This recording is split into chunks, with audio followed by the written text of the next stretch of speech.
Hi, and welcome to What Women and Men Need to Know. It's a beautiful spring day in February today, Yeah. first day of February. Welcome. It certainly is odd weather for this time of year. Oh, odd indeed. Norman Edwards joins me. He's the Walker County Extension Director for the works with the University of Georgia Extension Service, and my former co-worker, and he's going to help us figure out this weird weather and what we should be doing in this weird weather besides enjoying the day. I don't think I have the weather figured out, but we can talk Oh, about Norman, I some of the thought you had outdoors it all things we can do figured out. in the yard and garden. When I went out early this morning, the birds were chirping. The grass was green. This is February the 1st, and I'm thinking, everything is just upside down. Had some very unusual weather for January and the end of February now, but certainly I don't think I'm not a weatherman, but probably got some more winter to go yet. Most of us still remember March. Yes. Mm-hmm. And was it,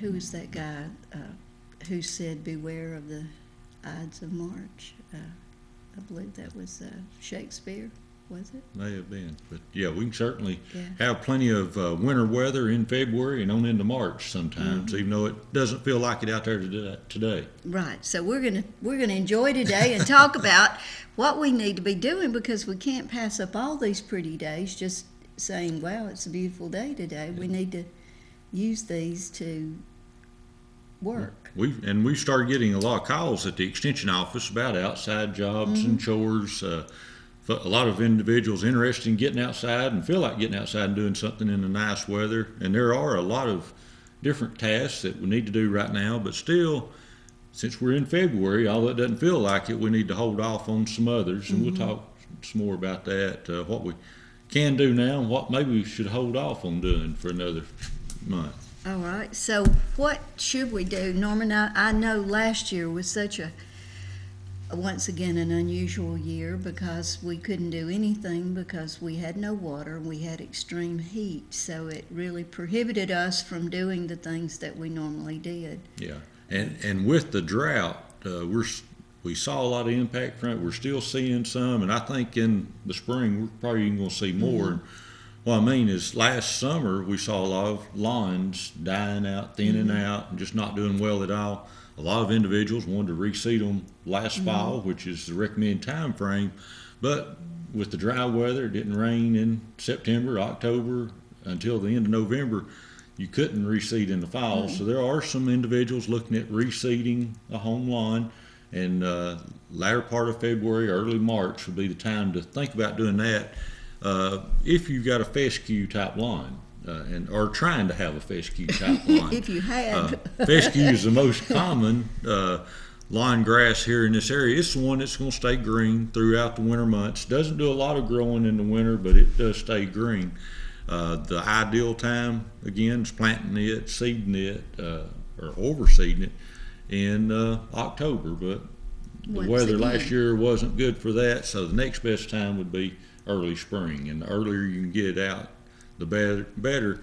And again, I just suggest watching the weather. If it gets to early March, if we've got weather like this, I'd go ahead as soon as I could. If it's snowing, hold off a little bit longer. I still have the clay strip through the yard where when we got county water, once again, it was at that time when there was no moisture at all in the ground. You couldn't put anything, so we just had to leave it, and it's very unsightly.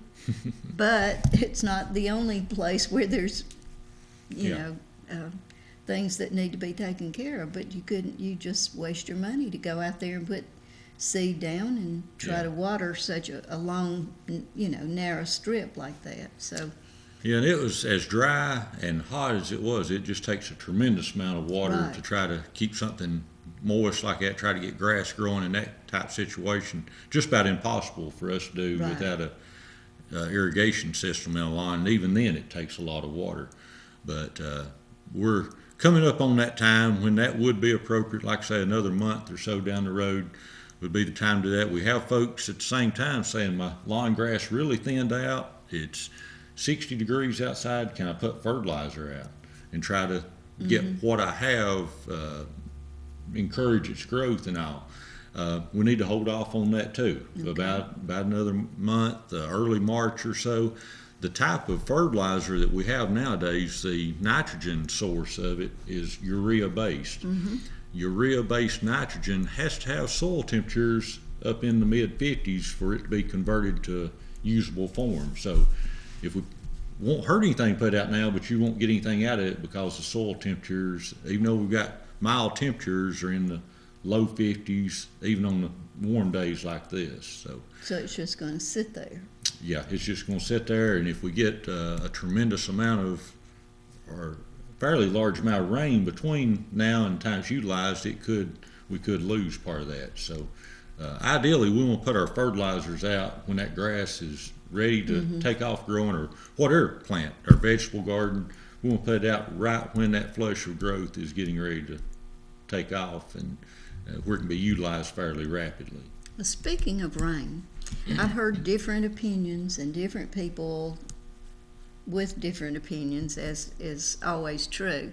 But where are we statistically in rainfall in our area, Norman? I know we have some markers around that, are kind of keeping some statistics on our rainfall. Where are we in terms of rainfall? Because we were so far. I don't know exactly where we're at as far as inches behind, but of course we ended last year with a huge deficit, even though we got a fair amount of rain in December. But the last 2 months, the encouraging, I don't know exactly how many inches we're still behind, but the encouraging part of it is that the last 2 months, although soil's still dry out there, the last 2 months we've actually had a little bit above normal rainfall. For December and January, it's been slightly above the normal, but it has not made up for the drought conditions. I mean, because after you get in the neighborhood 20 inches behind, it's hard to get caught back up in a short period of time. So there's a lot of agricultural folks that are, very concerned about the dryness of the soil, where they're trying to grow row crops, pastures, hay fields. Talked to a lot of them that are feeding livestock round rolls of hay right now. Right. Last year it was raining so much during the winter, it was as muddy as they could remember it in several years. Of course, that moisture stopped about 1st of May and got into that drought situation. This year, it's almost dusty some days out there because it's so dry. There has been a few muddy days right after a good rainfall, and we have had some good rains in January, but of course it dries back out pretty quick. The high temperatures they're kind of helping that dry back out. They're not keeping that moisture in there. And like I say, it's the soil, topsoil and the subsoil's dry. We've had gone through such dry weather. And it dries quickly. But then when we dug that water line, how deep that trench was, and how deep it was, just chalky dry. All the way down, yeah. It, normally if you take a shovel and you dig down, you eventually get to something that may not be wet, but you get to some degree of moisture. But when it was deep, a deep ditch that was just as dry as could be, that's really concerning. Yes, oh yes, it certainly is. And our lawns, as we mentioned, suffering from that, but we also think about the other plants out there, our trees and shrubs. Yeah.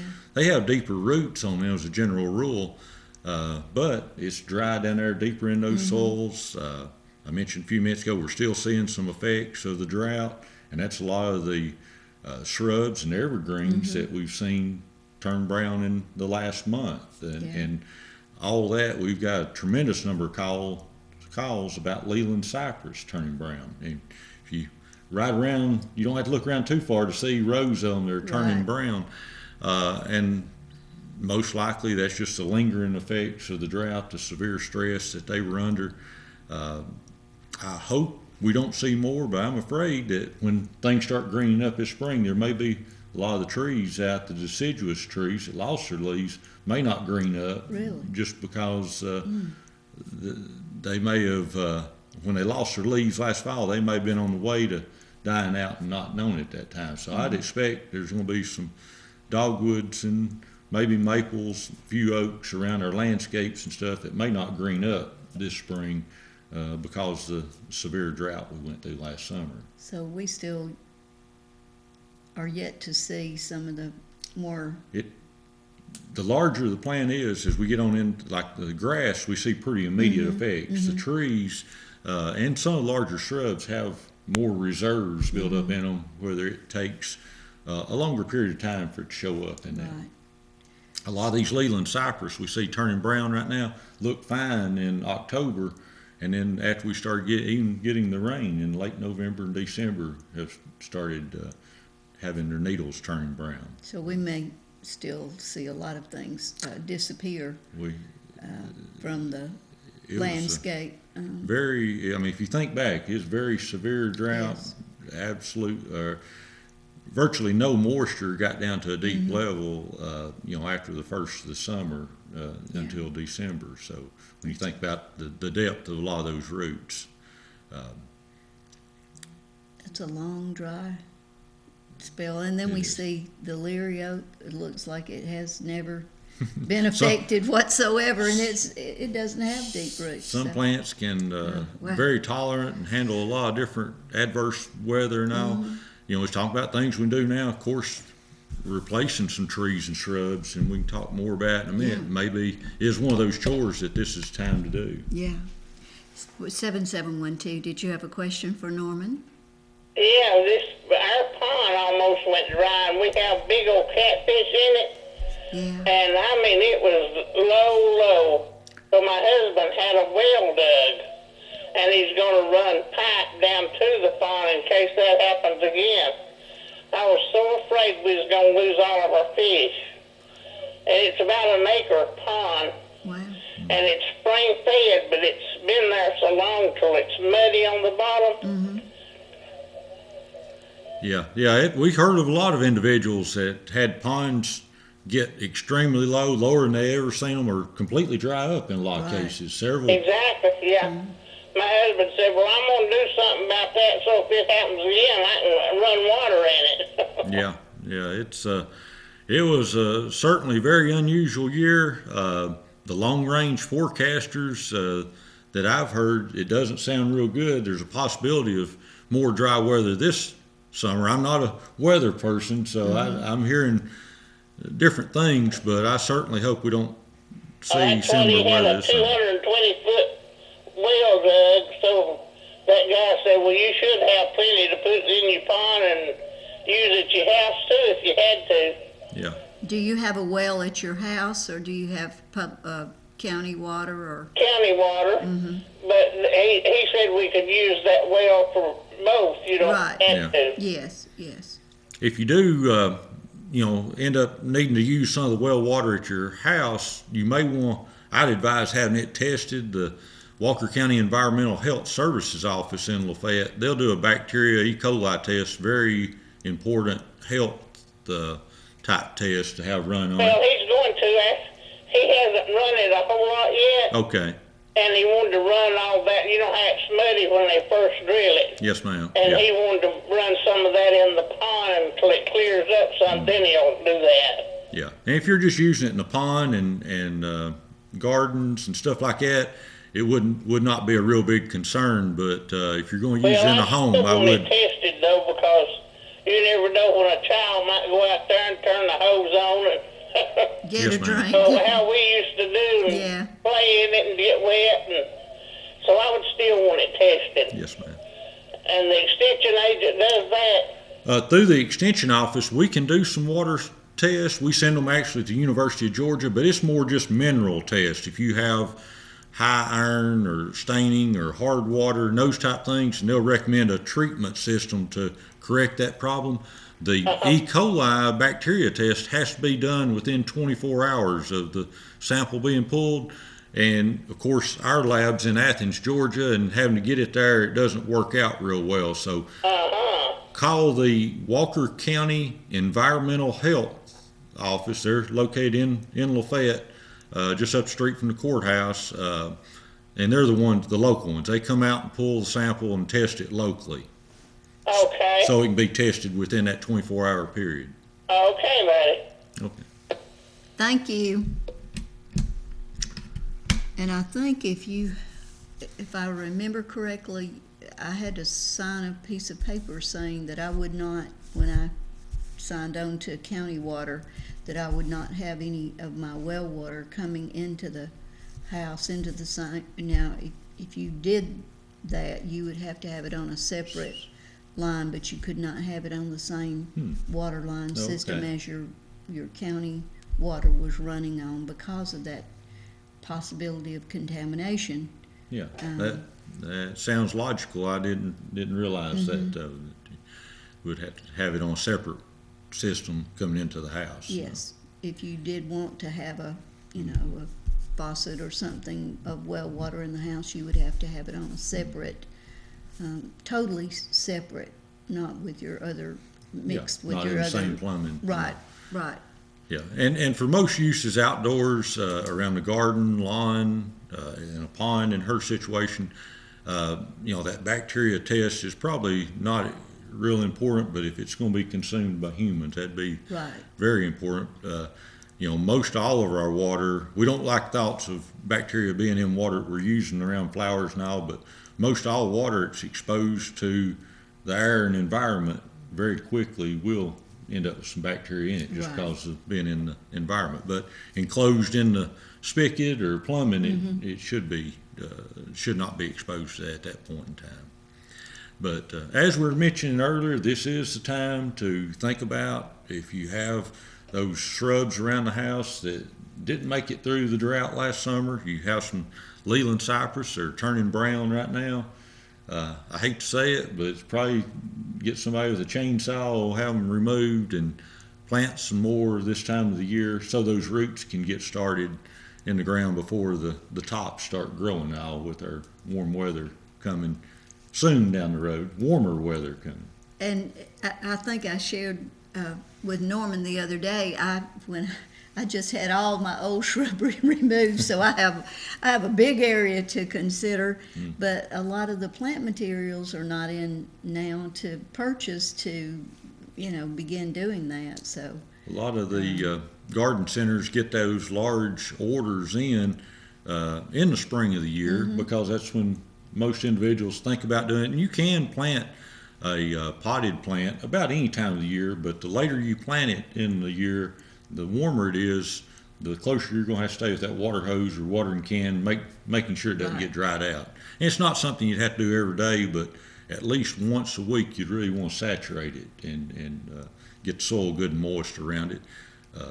All too often we see individuals, they go to work, come home in the afternoon, have the water hose and move around and put the water, spray the water at the base of the plant for a couple Spray it minutes on top. and it starts running off pretty quickly, and then they move on to the next plant. In most cases, they're probably watering about the top inch, maybe, and so you need to water them slowly, maybe with a soaker hose or however you can do it, but try to get that water soaked down deep, wet the entire root ball, wet the soil down 6-8 inches deep or so, because if you only wet the top inch every few days, you're encouraging all the roots to come up to where that moisture is, and doesn't work out too good when we get down the road and they're trying to survive in dry, hot situations. And when you put that plant into that hole, you water it then also, right? Go ahead and I mean, water it 'cause as that's soon as you easy plant then it. to- Yeah.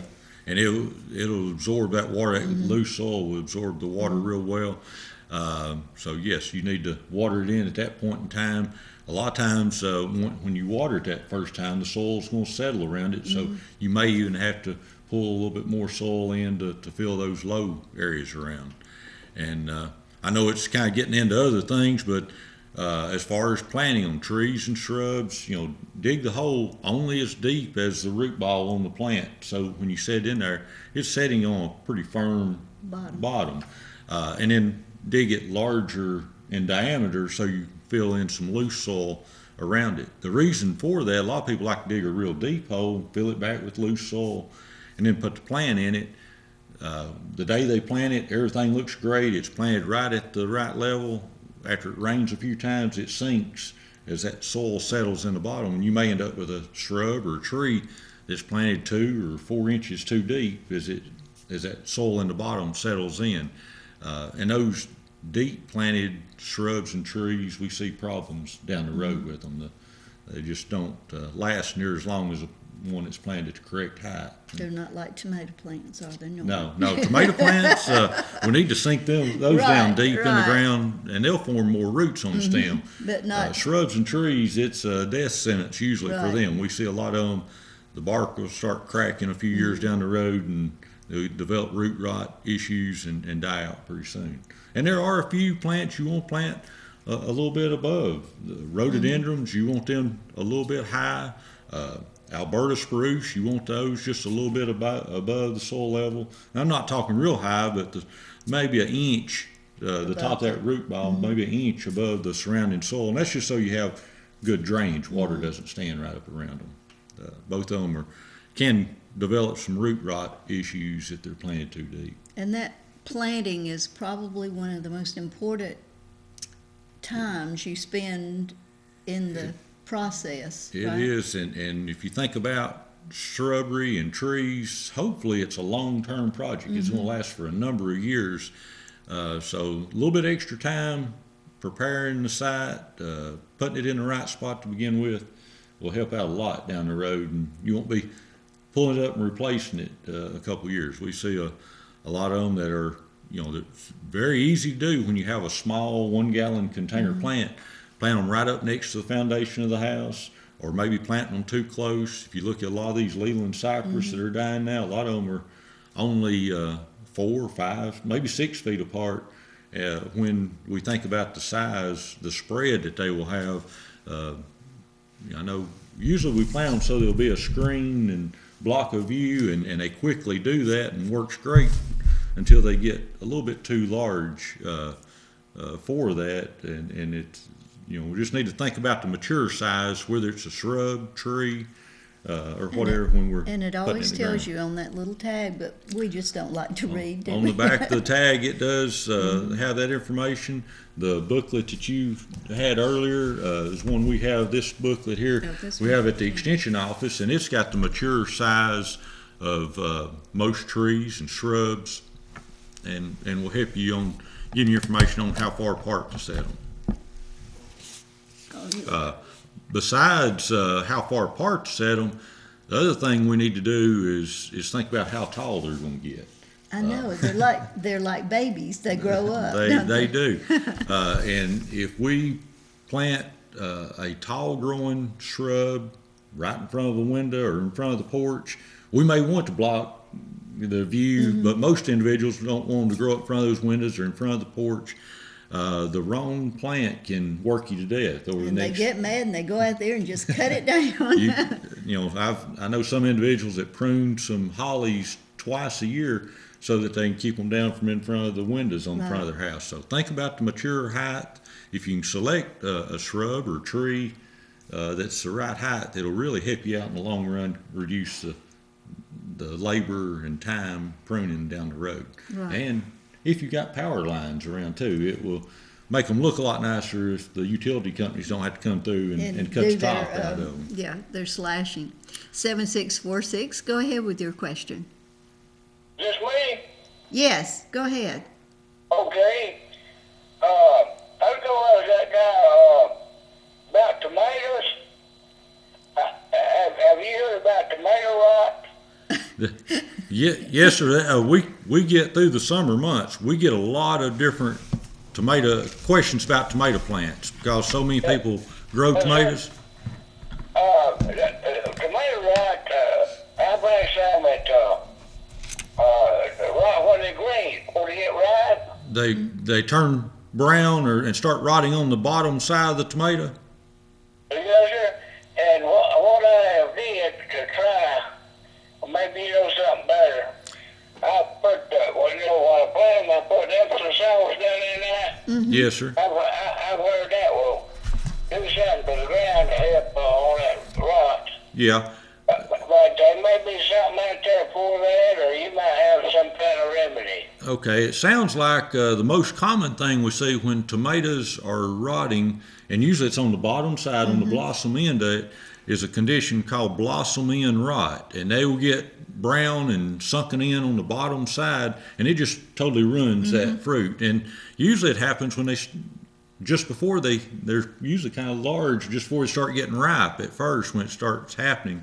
But that is actually a lack of calcium in the plant, and it could be a lack of calcium in the soil, or it could be drought conditions.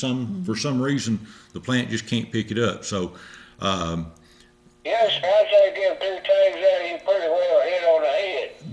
the best thing to do. I probably need some calcium. But that drought, like you say, didn't help any at all either.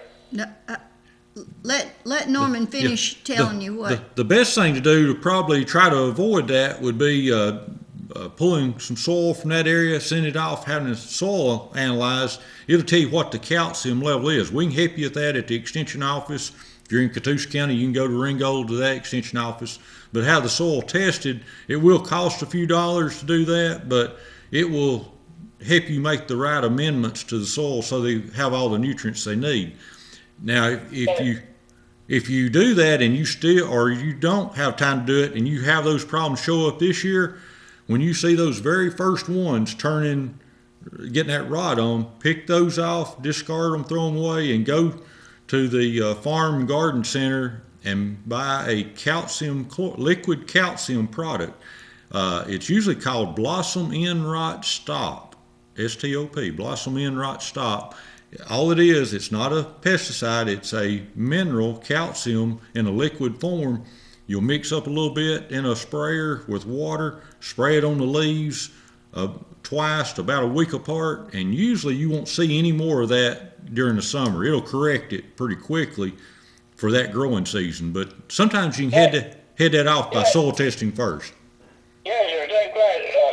That's a good deal there, what you're talking about. I won't try it. It's blossom end rot. Blossom end rot is most likely, if it's on the bottom side, that's most likely what it is. The Epsom salt, a lot of folks do that, like you're talking, add a very small amount. You don't want to get too much. It can burn them, but a small amount in the bottom of the hole adds some magnesium to the soil, and that's another minor nutrient out there.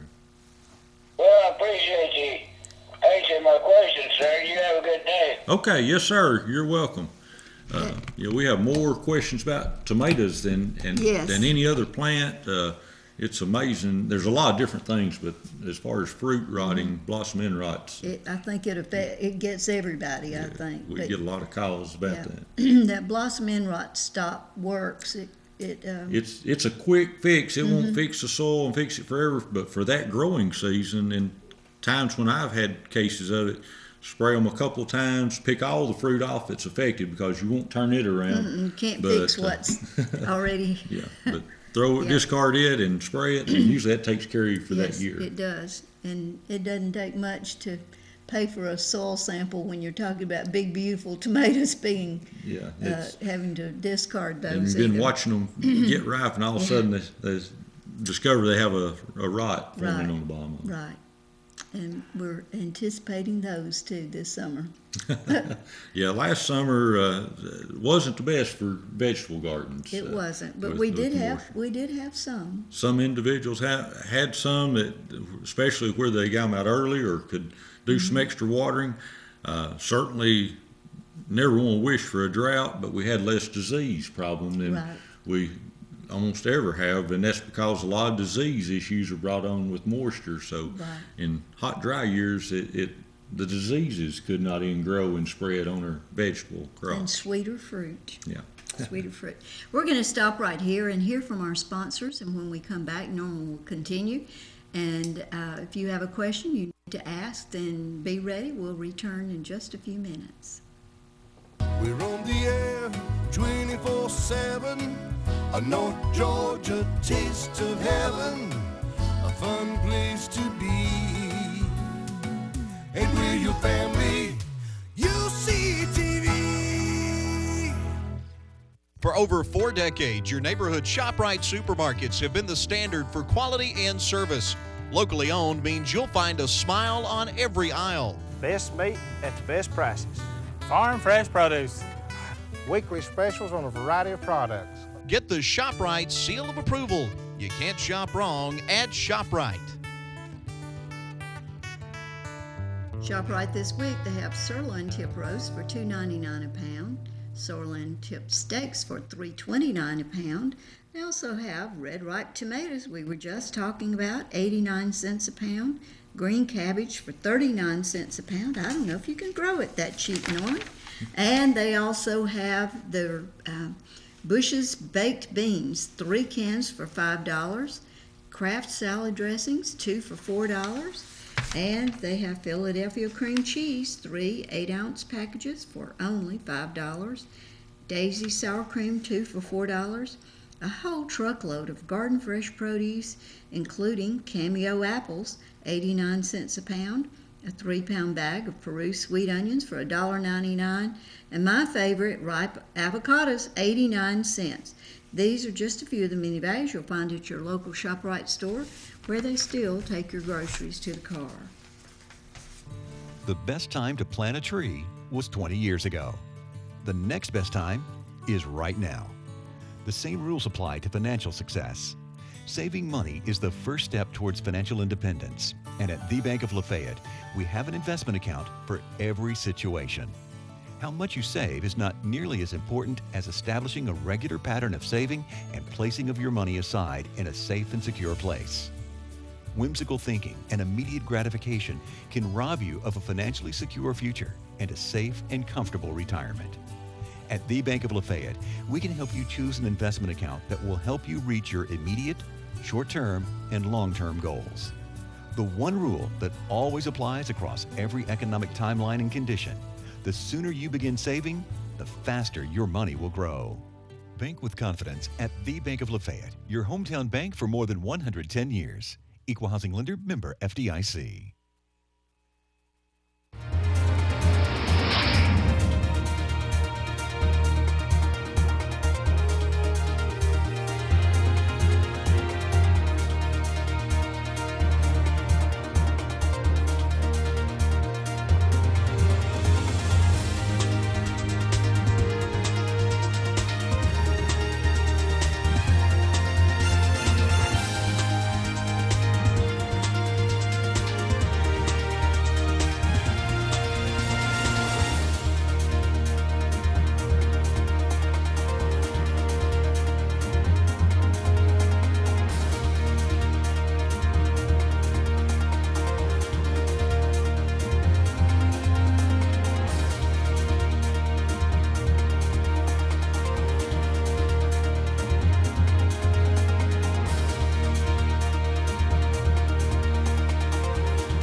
At the Rosewood Assisted Living and Memory Care, we have everything your senior could want in a safe, comfortable residence. Several levels of services include short-term housing for weekends or longer, assisted living where the staff provides a watchful eye while preserving your loved one's privacy and dignity, or independent living where residents are able to take care of themselves yet have access to all amenities and a sense of security. And the Rosewood on Battlefield Parkway specializes in memory care for patients of Alzheimer's or dementia. Call today for a tour of our campus.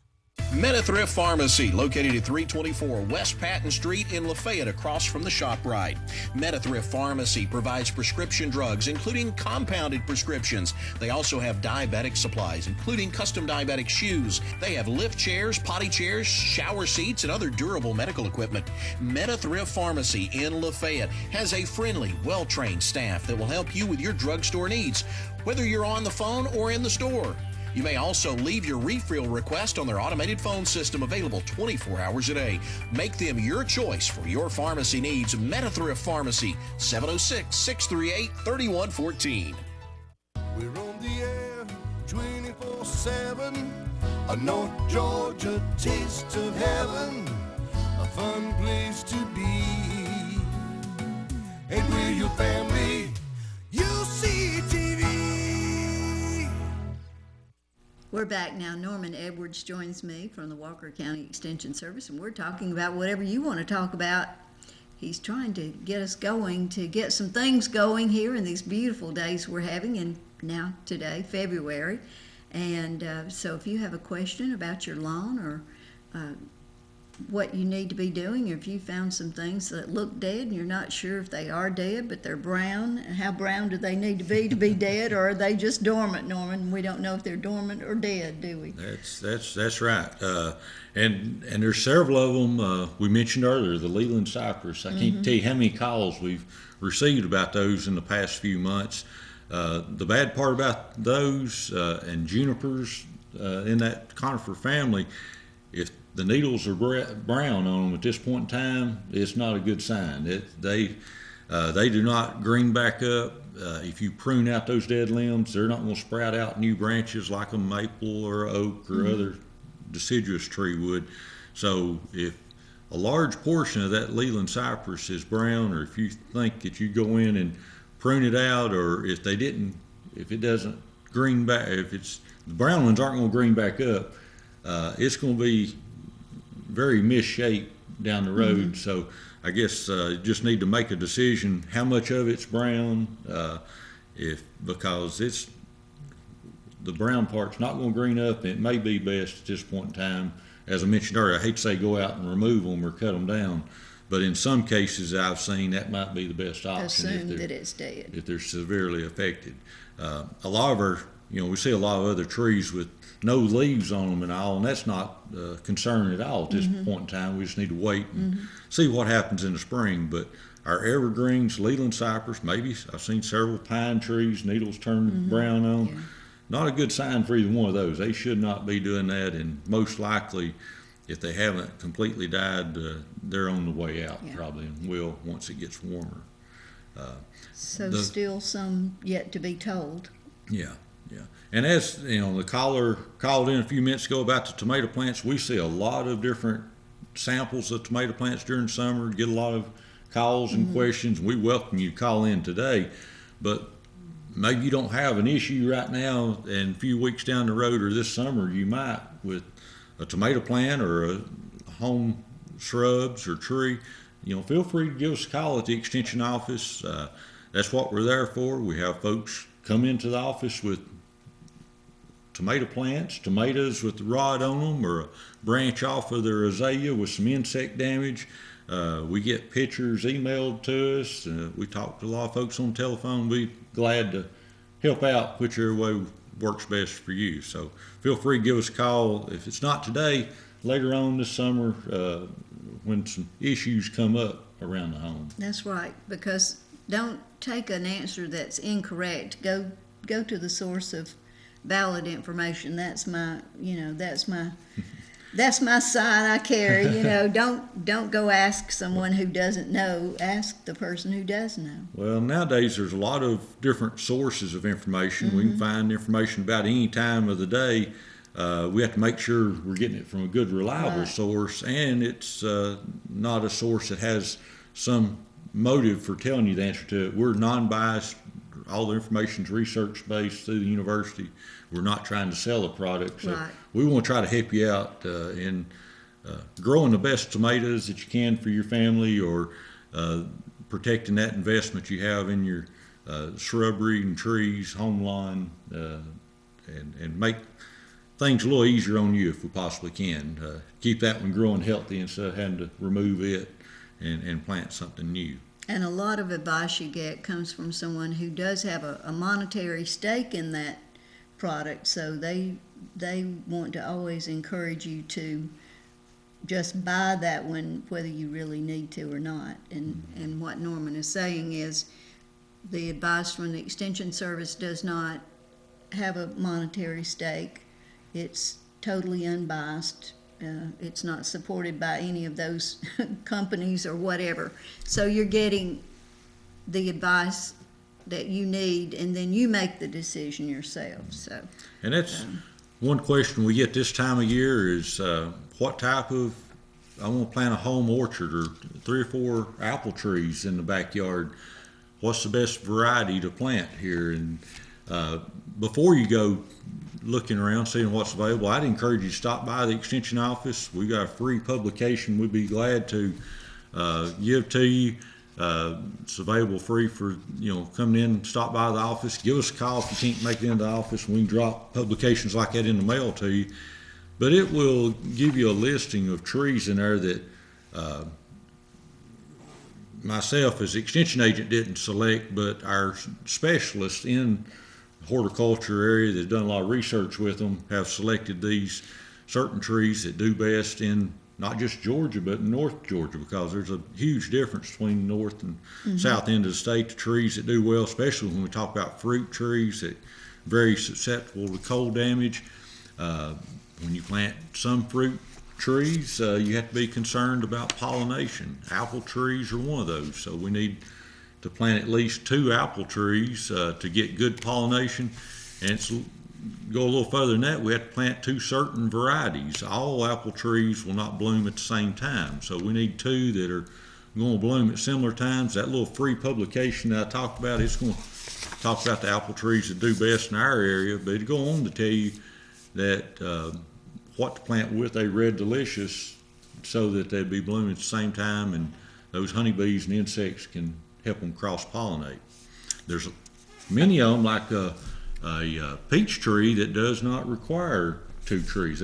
They're self-pollinating, so it just depends on the tree. And we do have zones, and that's important too. Sometimes when you travel, you see these beautiful plants and you bring them home and you put them out and they just don't work. We get a lot of calls from individuals that go to South Georgia or to the beach, and they've seen just a beautiful shrub or tree. Want to find out what it is so they can plant one at their home. We help them identify it, but then sometimes we're in this one right right at the very top there. I can't do this right there. That's where we are. Sometimes after identifying them, we have to encourage that individual that may not be the best choice for our area. It may not make it through the winters. You see a lot of this booklet's a little bit different, and it calls us Zone 1, I believe, and throughout the booklet tells trees, shrubs, plants that do good in Zone 1. If you look at a lot of plant books, a lot of the commercial booklets, like this particular one and a lot of other ones, this one happened to be written by Walter Reeves. There's a lot of other gardening booklets that are going to give you a planting guide or a zone guide. We're in Zone 7, and so that's deal with how low the temperatures normally get in the winter months. So do be aware of that. We talked about a few minutes ago that you can find information nowadays 24 hours a day on your home computer. First, we have to be sure the source we're getting that information from is a reliable source, but also what part of the country is.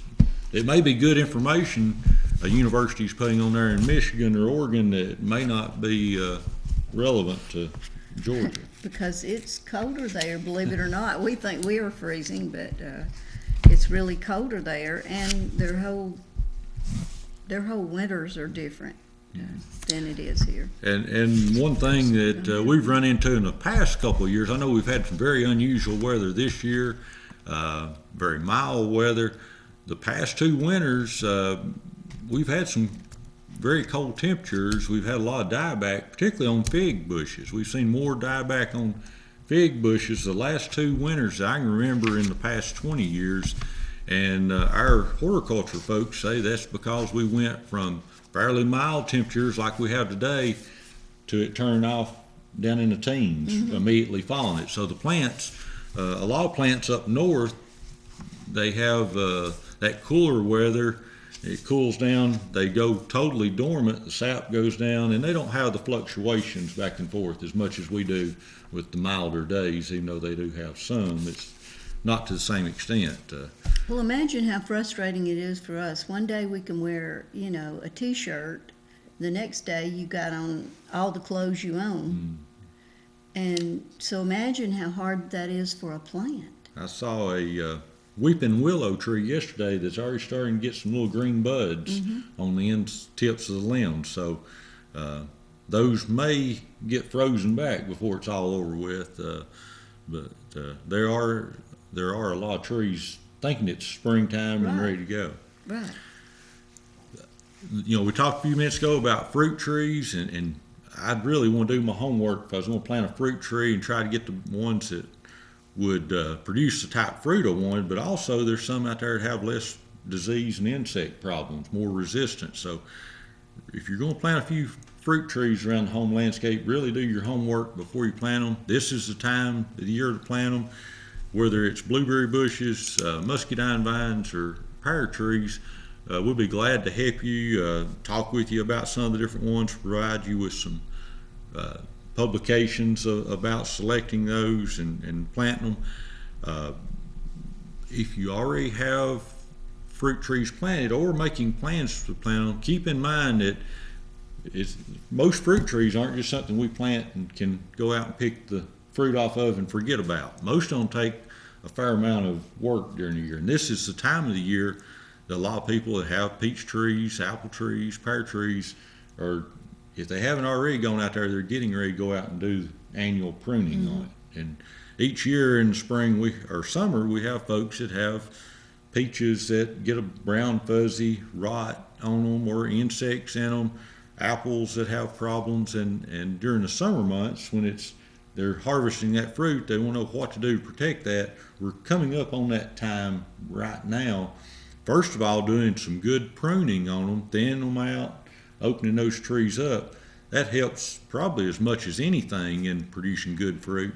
But then the second part of it is while they're blooming and after the bloom, there's some sprays that we can spray. And most individuals just want to know, what can we spray on the tree to keep this disease off of it? It starts right now, and doing that pruning is probably just as important or more important than the sprays. Doing some good pruning on each and every year. I hate to say that, but it's not just a one-time thing. Every year you're out there doing some pruning. One that's a little bit different, and I recommend it to a lot of individuals don't have a lot of space, is blueberries. Blueberry plants, a lot of them grow in a small shrub-like form, and they require very little extra work and effort. Do not require the annual pruning. They don't take up a lot of space. They have very few insect and disease problems. So that may be a good one if you don't want something that's too labor intensive throughout the year.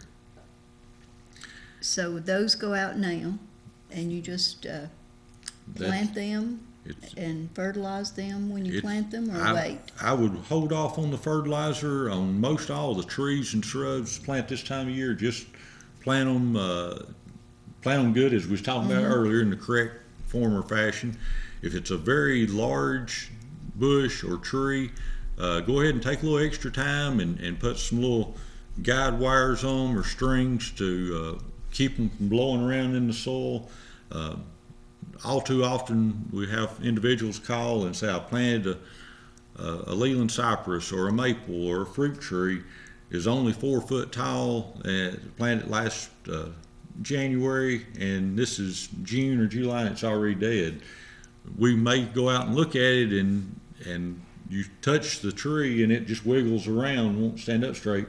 And so that wind, every time the wind's blown, it's just moving that tree around. It can't get its roots intact with the soil. So for the first 6 months to a year, if you got it staked off where it's stationary and particularly down at the roots, we want to tie them off down low so that the base of that plant doesn't wiggle or move every time the wind blows. But probably the next most important thing is don't forget about those strings or ropes you have around it. Occasionally we'll go out and see a Leland cypress or an evergreen that's real thick and you can't see those wires or strings in there.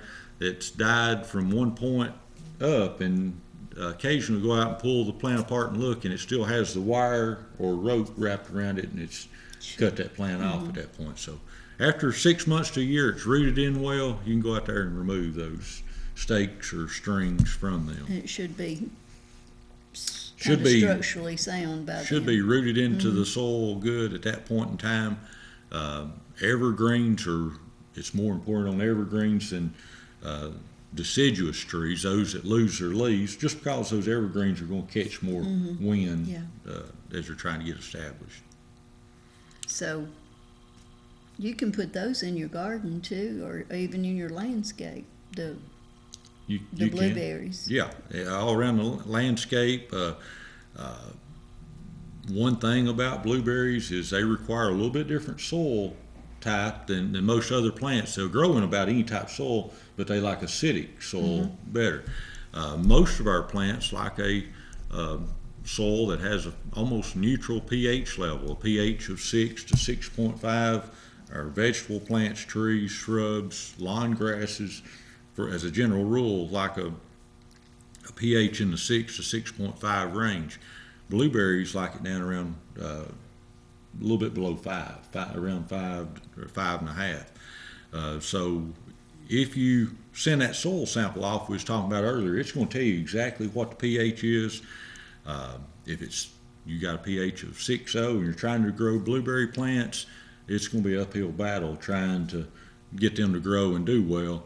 Where if you do the soil soil test, we can tell you to add a little bit of sulfur around them and lower the pH to where they do better. Just be sure not to ever add any agricultural lime around that blueberry plant unless you do a soil test and it tells you need some. But agricultural lime basically raises the pH level, and most of our plants, shrubs, lawns, gardens will generally benefit from that. Not always, but I'd recommend doing a soil test before you put any lime out. But blueberries certainly want to keep it away from them. Azalea is a very common landscape plant that also like acidic soil, and want to keep that agricultural lime away from those. So if you do a test, you don't have to guess. It'll tell you exactly if you need any, first of all, and exactly how much you need to put out. And lime is one of those long-lasting things. It lasts several years, so you don't need to put it out every year. If it tells you need to put lime out, you put it out one time, and you're good for a number of years without having to reapply it. We have had individuals say they lime their garden every year and put out a good amount. They're having issues. We send off a soil sample, and the pH is too high. We can get too much of a good thing in the soil sometimes. Well, you know that rule, if a little bit's good, more's better, Yeah. which is not always the truth. Not always the case, the way it works out.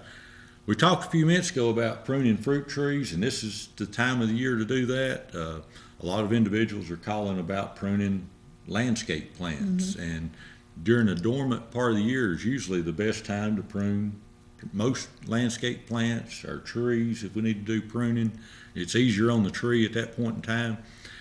There are a few exceptions to that, though. If we prune our azaleas now, forsythias, a lot of those very early spring bloomers, we prune them now. It's not going to hurt the plant, but we're pruning off a lot of those buds for those blooms. So be best on those very early bloomers, ones that bloom very first in the spring. If we wait till after they finish blooming before we do that pruning on those. And knockout roses need to be pruned also. They do. They usually on our roses, and I haven't looked at some lately, but I bet it's getting close to that point in time with the odd weather we've had. But usually in mid to late February, they'll start putting out some little red buds, the leaflets starting to grow, and usually that's the sign right about that time before they don't want to spend all the energy growing leaves and then prune those leaves off. We want to try to prune them just before they start putting those leaves out. Now would work, or waiting a few weeks and do that pruning on the knockout roses, the hybrid teas, the climbing roses. All of them could use, in most cases, a little bit of pruning on those. And we get a lot of questions about knockout roses just because there's so many knockout roses planted, and they're usually very easy to care for, have a lot of blooms on them. If you notice, they usually grow about 1 foot to 18 inches in the spring, and then they'll have those blooms on them. So if you want your blooms at 3 foot in height, kind of subtract from that, and that's the level I'd recommend you prune them, because normally they're going to take off and grow a foot, 18 inches before they have that first flush of blooms. A lot of times, once that occurs, they may grow another foot and bloom a second time in most cases. But put in the correct location, they do real well. We did a program last summer on a disease that the knockout roses are getting, rose rosette. So if you see some very unusual growth in the top of your knockout roses, it's some people will describe it, horticulture folks describe it as a witch's broom, but it's very bunchy type growth, very small leaves, kind of twisted up in those knockout roses. Give us a call or bring a sample by the extension office. You could have rose rosette. If you see that, it's a virus that can get in them. It can spread from one rose to the next. It's the same, it's the leaf of the rose that's twisted up? Is that what you're saying? It's that new growth, just stays real bushy and thick growing, rose rosette. Okay. So it is something to watch for. If you see that this spring, give us a call and we can talk to you more about controlling it. All right. Well, we never get finished because Norman just has a whole laundry list of things for us to do. If you have questions, you can give him a call at his office at 706, oh look, he's so good, 638-2548. And you can always, if he's not in, he will call you back and he will take care of whatever problems you might have. Norman, thank you so much for being here today. Enjoyed being here, and hopefully we'll have a good growing season. I hope so. I'm looking forward to those big red tomatoes. Yes, ma'am. Thank you so much, and we'll be back again next week for what women and men need to know. So get to work with their things to do.